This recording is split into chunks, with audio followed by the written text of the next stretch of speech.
আজকে সকাল সকাল দেখি জানো তো বন্ধুরা, দেখো ছোটোবেলায় ফিরে গেছিলাম। নিচে বাঁদর খেলা এসেছিল আজকে, জানো তো। এর আগেও একদিন আমি ভিডিওতে শেয়ার করেছিলাম। এই ভদ্রলোক কিন্তু মাঝে সাঝেই আসেন, তখন বেশ ভালোই লাগে। উনি বাঁদর খেলা দেখিয়ে চলে গেলেন আর আমি লেগে পড়লাম আমার কাজে। বাজার এসে গেছে, বাজারে কিন্তু সেরকম কিছু আসেনি। এসেছে কাঁচা লঙ্কা, অনেকটাই কাঁচা লঙ্কা এসেছে। আর সঙ্গে কিন্তু আনতে বলেছিলাম শুধু পটল, সেই পটলটাই কিন্তু এসেছে বাজারে।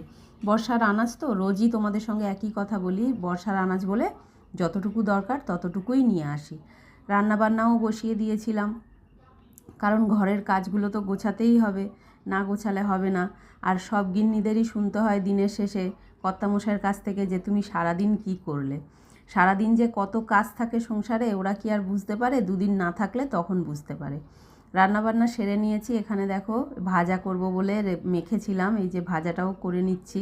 খেতে বসে গেছে সবাই, তাড়াতাড়ি করে খেতে দিয়ে দিচ্ছি। আর এদিকে গরম গরম ভাজা ভেজে দিয়ে দিচ্ছি। নিরামিষের দিনে না একটু ভাজাভুজি না হলে খুবই অসুবিধা হয়, তাই একটু ভেজে নিচ্ছিলাম আলু আর কুমড়ো চপের মতো করে।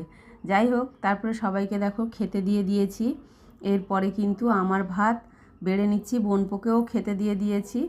সব থালায় থালায় তরকারিপাতি দিয়ে দিয়েছি, রেডি করে নিয়েছি। খাওয়া দাওয়াটা সেরে নিয়ে তারপরে তো অন্য কাজ, ওই জন্য কিন্তু খাওয়া দাওয়াটাই আগে সেরে নিচ্ছি। কারণ দুপুরের খাওয়া দাওয়াটা হয়ে গেলে না মনে হয় যেন অনেক বড় কাজ হয়ে গেছে। তারপরে দেখো একটুখানি দুপুরবেলাটা আড্ডা গল্প দিয়ে কেটে গেছিলো, পুটকেটা এসেছিলো। তারপরে সন্ধেবেলা শাশুড়ি মা এলেন, তখন কিন্তু করে নিয়েছিলাম চা।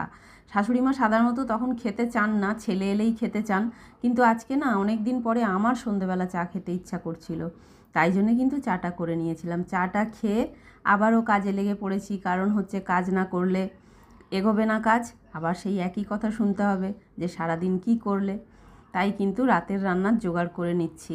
কাটাকুটিটা করে নিলেই অনেকটা এগিয়ে যায়, তাই আমি কেটে নিচ্ছি আলুটা কেটে নিয়ে কিন্তু আমি সমস্ত কিছু রেডি করে রান্নাটা বসিয়ে দেব। তার কারণ হচ্ছে রাতের রান্নাটা আজকে সেরকম কিছুই করব না, নিরামিষে তো খুব অসুবিধা হয় গো, দুবেলা কি রান্না করব আর কি করব না। এটা না আমার মনে হয় আমার একার সমস্যা নয়, এই সমস্যাটা মনে হয় আমার সব বন্ধুদেরই হয়, যে কি রান্না করব আর কি করব না। তাই এবেলা কিন্তু করে নিয়েছি সয়াবিনের তরকারি। সয়াবিনের তরকারি ছাড়া আর কিছুই করব না।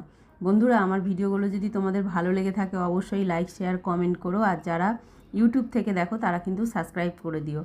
তার সঙ্গে দেখো সয়াবিনের তরকারির সঙ্গে বসিয়ে দিয়েছি গরম গরম ভাত। আজকে আর লুচি পরোটা কিচ্ছু করব না, সয়াবিনের তরকারি আর ভাত। তোমরা সবাই ভালো থেকো, সুস্থ থেকো, তোমাদের সঙ্গে আবার দেখা হচ্ছে পরের ভিডিওতে।